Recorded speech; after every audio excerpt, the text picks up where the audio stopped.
انہوں نے برازیل کی جمہوریت کی علامتوں پر یلغار کر دی۔ 8 جنوری 2023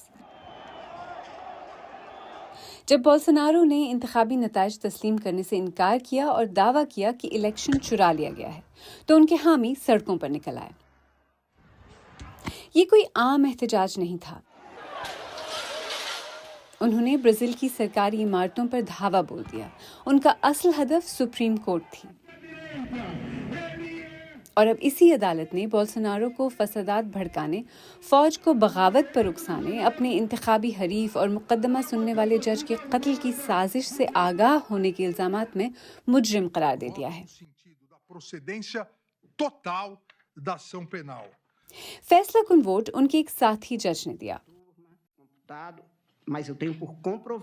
مجھے اس بات کی تصدیق ہو گئی ہے کہ جائر بولسونارو پر جو الزامات عائد کیے گئے ہیں اس نے بطور ایک مجرمانہ تنظیم کے رہنما ان کا ارتکاب کیا ہے۔ بولسونارو ہمیشہ ان الزامات کی تردید کرتے آئے ہیں۔ خدا کا شکر ہے میں برازیل سے باہر تھا، میرا اس معاملے سے کسی طرح کا کوئی تعلق نہیں، یہ کوئی بغاوت نہیں ہے۔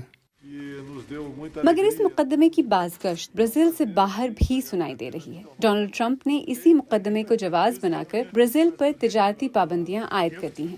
This is really a political execution that they're trying to do with Bolsonaro. آخرکار بولسونارو تمام الزامات میں مجرم قرار پائے۔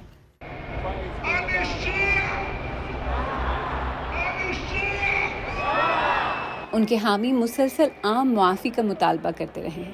ان کے نزدیک ایسی بغاوت جس کا وجود ہی نہیں تھا اس پر سزا دینا آمرانہ رویہ ہے۔